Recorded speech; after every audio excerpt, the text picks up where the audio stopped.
Hi guys खुलुमबाय नोंथांमोनखौ BM सोदोब चेनेलाव फिन खेबसेबाव जोंनि बर' हारिनि उन्दै गेदेर जायफोर नायगिरि नोंथांमोनखौ बरायनाय थाबाय। दिनैनि आपडेटआ नोंथांमोनाथ' मोनखाबायानो जानांगौ जे फर्स्ट फेज होनना बुंदों बेखौ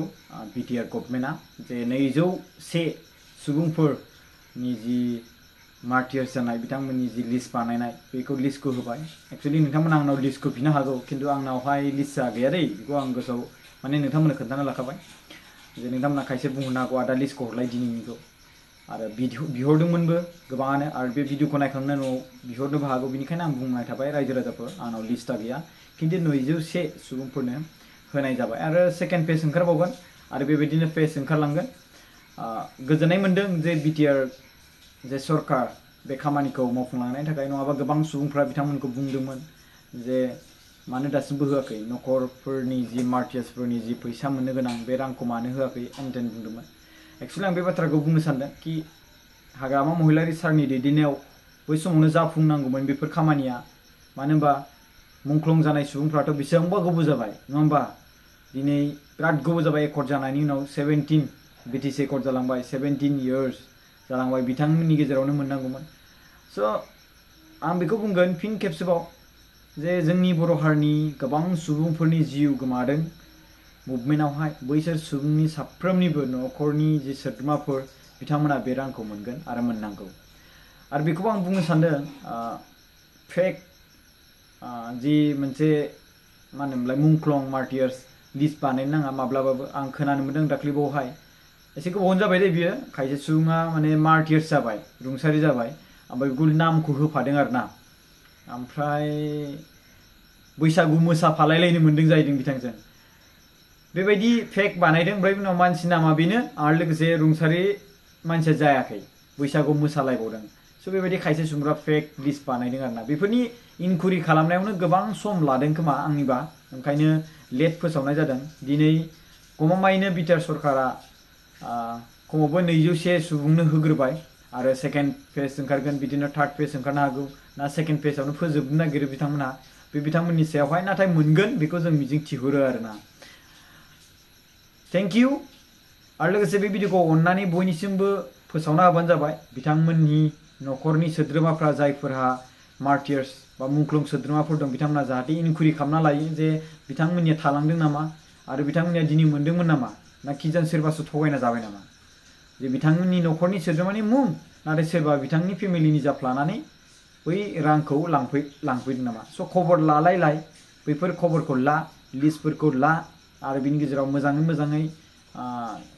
नोंथांमोननि जि मोननो गोनां बे बेसादखौ नोंथांमोना क्लेम खालामना लाबानो जाबाय। दिनै मा होनदों मोनफ्रोमबो खामानिया जाफुंलांगासिनो बेखौ नुनो मोन्दों मानो होनबा 2511 सुबुं अनजिमाया साख्रि मोनबाय बेखौ मा होनो बिटिआर सरकारा फोसावदों डिक्लेयार होदों आंबो फेसबुक पेजाव होदोंमोन बेखौ 2511 2 बोसोरनि गेजेरावनो 2511 साख्रि मोनबाय। खायसे सुबुंफोरा मा बुङो बेखौ नायदोंमोनदां खिजान बेखौ डिक्लेयार होथ'वाखैमोनदां दा दिनै डिक्लेयारखौ जों नुनो मोन्दों आरो 2511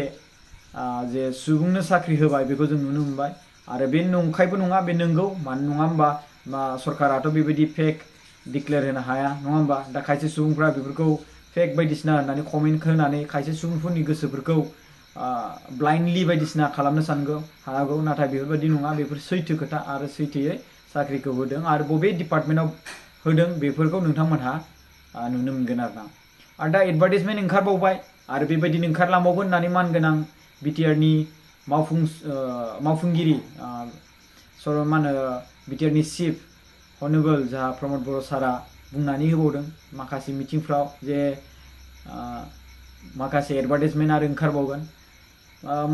माखासे बिथाङा गोबां खामानि मावफुंबाय बेखौ बिथाङा फोरमायदों लासैनो बेखौ पाब्लिश खालामगोन आरो लोगोसे जायफोर मावफुंलांगासिनो दं बेखौ नोंथांमोना नुनो मोनगोन। स' बेवहाय खायसे सुबुंफ्रा बायदिसिना फेकै पाब्लिश खालामलाबायदों आरो बेफोर फेक पाब्लिश खालामलाबायनायफ्रा बेफोरखौ खोब रायजो राजाफ्रा सानै हयै फोथायना लानांगोन आरो दिनै खायसे सुबुंफोरनि थाखायनो दिनै ससियेल मिडियाखौ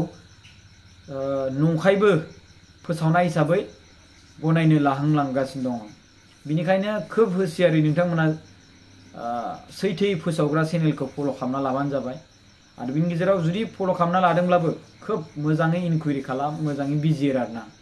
स' आं बेखौनो रिक्वेस्ट खालामो जायफोर फेक बायदिसिना फोसावो नोंथांमोना फेक फोसावनो नाङा गावनि राजखान्थिनि लाबा लाबनि थाखाय नंखाय माब्लाबाबो फोसावनो नाङा येस नोंथाङा सोरखौबा सापर्ट खालामोबा सापर्ट खालामबानो जाबाय आं जोबनायाव बेखौ बुंनो सानो नोंथाङा सोरखौबा सापर्ट खालामोबा रावबो रायजो राजाफ्रा नोंथांखौ अबजेक्ट खालामनो गोसो गैया नाथाय फेक माब्लाबाबो डाइरेक्सन दा खालाम आरो फेक माब्लाबाबो मा होनो फोसावनो नाङा थेंक इउ स' माच जै बर' हारिनि जै